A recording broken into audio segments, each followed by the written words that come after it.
Faire de la vidéo, c'est soi-disant compliqué, ça coûte cher et quand on n'a pas d'expérience, c'est impossible de commencer à en produire pour en mettre sur ses réseaux sociaux. Mesdames et messieurs, c'est complètement faux! Et les 3500 conseils immobiliers que j'ai accompagnés sur le sujet pourront vous dire le contraire. Aujourd'hui, je vous montre comment, avec 50 € de budget maximum et 0 année d'expérience, vous pouvez vous aussi devenir un professionnel de la vidéo et commencer à produire vos premiers contenus vidéo pour vos réseaux sociaux. Parce que on le sait, tu le sais, ils le savent, nous savons, c'est le meilleur format pour créer de la confiance avec vos prospects sur votre secteur et avoir des résultats avec le digital. Voici le type de résultats que vous pourrez espérer avoir suite au visionnage de ma vidéo. Donc je vous invite à rester jusqu'à la fin.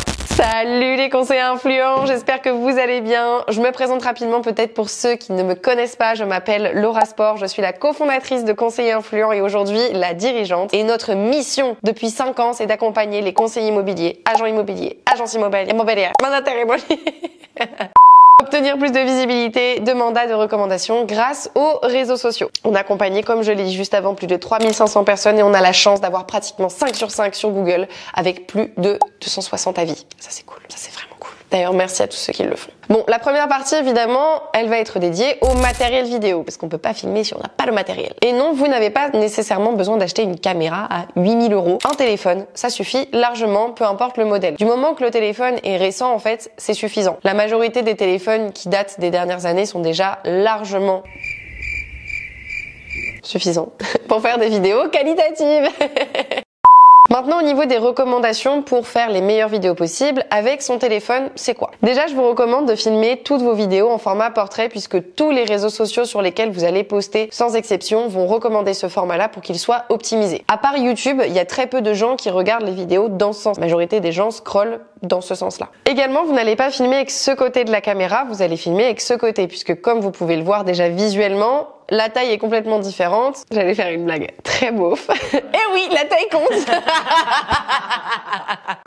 Les lentilles de ce côté-là sont beaucoup plus puissantes que de ce côté-là. Vous aurez une meilleure qualité ici que là. Bon, c'est pas très pratique pour vous filmer parce que vous ne vous voyez pas, mais vous avez plusieurs solutions pour ça. La première, qui est la plus simple, c'est de mettre en fait tout simplement un miroir ici, comme ça vous avez comme un retour caméra. Sinon, vous avez la possibilité sur internet d'acheter des petits outils justement pour avoir un retour caméra comme si vous aviez une vraie caméra. Et puis sinon, vous demandez à quelqu'un de vous placer et si vous n'avez personne, vous vous mettez tout simplement juste en face et ça devrait largement suffire. Par pitié, pensez à nettoyer vos lentilles. Toute la journée, on met nos doigts gras dessus et ça fait un filtre flou sur vos vidéos et ça abîme la qualité alors que vous avez simplement à nettoyer comme ça et ensuite c'est tout bon, on peut y aller. Ce que je vous conseille très fortement d'acheter en premier si vous ne l'avez pas, c'est un trépied. Pour le coup, ça c'est un indispensable, on peut pas faire la croix dessus parce que c'est pas très pratique de devoir faire une pile de livres pour poser son téléphone et se filmer. Un trépied sur internet, Darty, Fnac, Amazon, ça coûte entre 10 € et 40 € maximum si vraiment vous voulez de la qualité, mais franchement vous pouvez vous contenter de quelque chose à 10-15 €, c'est suffisant. D'ailleurs, petit conseil, apparemment chez Action, il y a des super trépieds pour 5-10 €, donc je vous invite à tester en magasin. Que vous achetiez en magasin ou sur internet, faites attention à la hauteur du trépied. Il y a des trépieds en fait qui sont hauts comme ça, d'autres qui sont hauts comme ça et d'autres qui vont être à hauteur d'œil. Moi, je vous conseille d'acheter évidemment un trépied assez haut pour que vous puissiez filmer debout comme assis. Comme ça, vous avez toutes les possibilités. Et en soi, vous pouvez tout simplement vous contenter de ça pour faire vos vidéos. Si vous voulez pimper un petit peu et professionnaliser vos contenus vidéo, je vous conseille d'autres petites choses à côté pour agrémenter le tout et ça vous coûtera pas cher non plus. Soit vous filmez à la lumière naturelle exactement comme ce qu'on est en train de faire aujourd'hui, soit vous achetez des lumières blanches. La lumière naturelle, dans tous les cas, je vous conseille de la mettre face à vous et pas dos à vous, sinon ça va faire du contre-jour. Pareil pour les lumières, si vous les achetez face à vous, par contre, pas juste en face. Vous les mettez un tout petit peu de côté pour plusieurs raisons. La première, évidemment, c'est que avoir une lumière en pleine tête pendant 5 minutes de tournage, ça fait hyper mal à la tête, c'est pas agréable. Donc de côté, c'est beaucoup mieux. La deuxième raison, c'est que si vous avez des lunettes, on va voir le reflet de la lumière dans vos lunettes. Alors que si elle est de côté, on ne la verra pas. Également, il y a un côté d'ajout de profondeur quand on met la lumière sur le côté parce que ça fait un jeu d'ombrage sur le visage et ça donne un côté plus professionnel à la vidéo. Pour ce qui est de la lumière, moi personnellement, je suis pas très fan du format ring light. Je préfère les parapluies parce que la lumière est plus diffuse. Par contre, ça prend 4 fois plus de place, ça je vous l'accorde. Je suis vidéaste, qu'est-ce que vous voulez? Mais qu'est-ce qu'elle ne sait pas faire en fait, Laura? C'est ça la question. Comme toi, mec.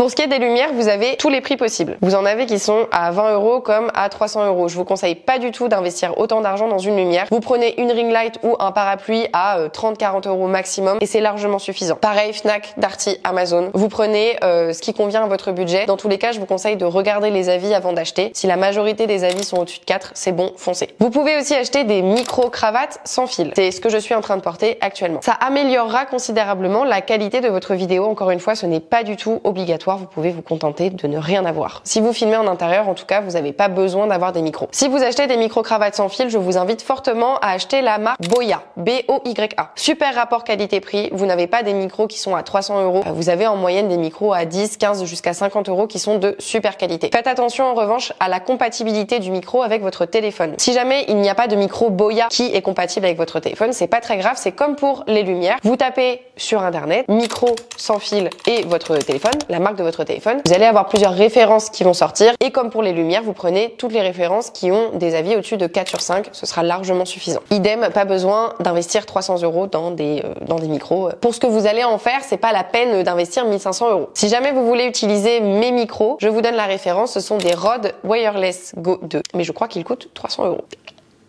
Il y a du budget, dis donc, chez Conseiller Influent. T'es pas riche du con. Mais c'est les mêmes depuis 5 ans, hein. On n'en a jamais racheté. Bon, maintenant on a le matériel, comment on l'installe? Je veux faire mon tournage vidéo, comment est-ce que je mets correctement le matériel pour avoir le meilleur rendu possible? On met pas de i aujourd'hui, je fais plus de phrases avec les i, terminé. Je ne dirais pas oui, je dirais ou. Du coup, je peux pas dire je dirais. Je diras ou. Il est con lui, hein. Mais il est drôle, très drôle.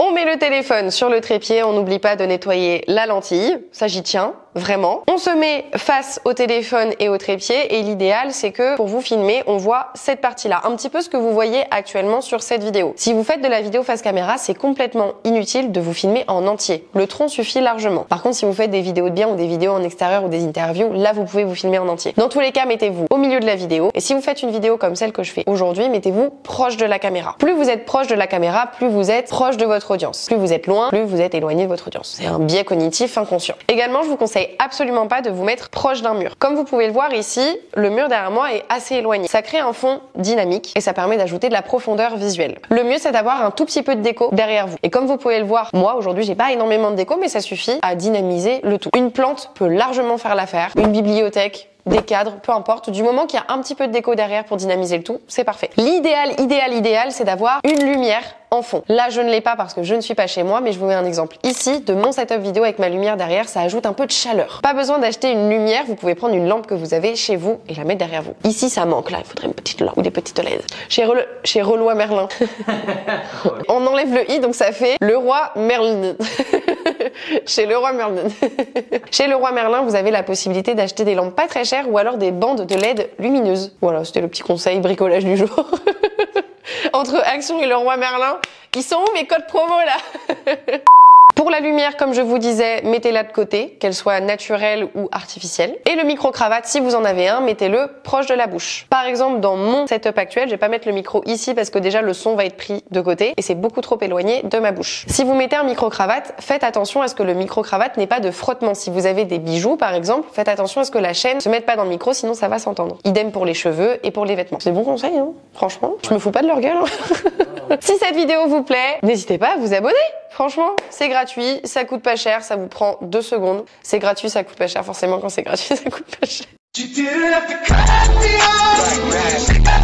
Elle est convaincante, cette dame, convaincante. Et bien maintenant, il faut tourner. On appuie sur le bouton play, mais qu'est-ce qu'on fait? Et ça, c'est la troisième partie. Comment faire en sorte que son tournage vidéo soit rapide, efficace? L'objectif, c'est que chaque vidéo vous prenne maximum 5 minutes. Et ça, c'est possible quand on optimise et qu'on utilise mes astuces. Le melon.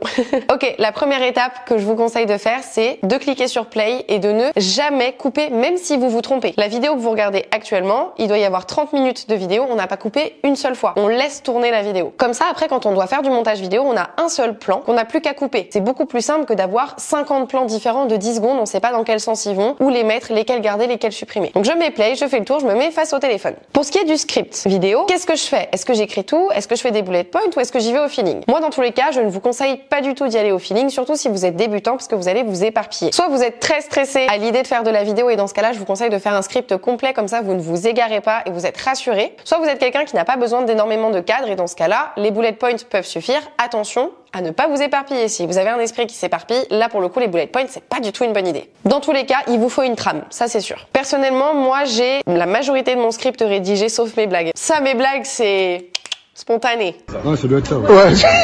Donc je disais, moi j'ai tout mon script qui est rédigé. Et comment est-ce que je fonctionne? Eh bien, je vais regarder mon script, lire du coup ce qui est écrit, lever la tête, répéter ce qui est écrit. Donc par exemple ici, comment réussir son tournage vidéo? Le premier conseil que je vous donne, c'est de blablabla. Et en fait, je fais ça pour tout. C'est-à-dire que je regarde, je lis, je lève la tête, je marque une pause, je répète. Une fois que j'ai fini ma phrase, je marque une pause, je baisse la tête, etc., etc. Les deux avantages à ça, c'est que 1, vous n'avez pas besoin d'apprendre votre script par cœur et vous gagnez du temps. 2, si jamais vous vous trompez sur la fin du script, c'est pas très grave, vous reprenez à la phrase où vous vous êtes trompé. Vous n'êtes pas obligé d'aller jusqu'au début, de retourner au début, de recommencer au début. C'était ça la bonne. Et c'est comme ça que votre tournage vous prendra maximum 5 minutes de votre temps. La dernière étape, c'est le montage vidéo, puisque vous n'aurez jamais une prise parfaite du premier coup. Ça fait 5 ans que je fais de la vidéo, ça m'est jamais arrivé du premier coup de réussir à faire ma vidéo. Encourageant, top. Moi, je vous conseille un logiciel vidéo gratuit, CapCut. C'est disponible sur téléphone et ordinateur, hyper simple d'utilisation. D'ailleurs, si vous voulez un tutoriel sur le CapCut, dites-moi en commentaire, je vous ferai peut-être une vidéo YouTube sur le sujet si vous êtes sage et si vous vous abonnez à cette chaîne YouTube. Je fais du chantage maintenant. Et ben voilà, j'ai fini. Vous n'avez plus qu'à poster votre vidéo sur les réseaux sociaux. Bravo, je suis fière de vous. J'espère que cette vidéo vous a plu et qu'elle vous a été utile. Si c'est le cas, vous connaissez la chanson, un petit j'aime pour me le signifier. Si vous n'avez pas aimé, que vous voulez mettre un pouce rouge, n'y pensez même pas en fait. Le tyran. N'hésitez pas à m'envoyer vos vidéos sur le compte Instagram de Conseil Influence, c'est là où je suis la plus active parmi tous les réseaux sociaux. Pensez à vous abonner d'ailleurs à ce compte Instagram, ça fait plaisir. Je vous ai demandé beaucoup de choses, après j'arrête. Je vous souhaite une belle journée, une bonne soirée, ça dépend quand est-ce que vous regardez cette vidéo. Je compte sur vous pour vous lancer dans ce merveilleux format. J'ai hâte de voir ce que vous allez faire et je vous fais des bisous. Ciao!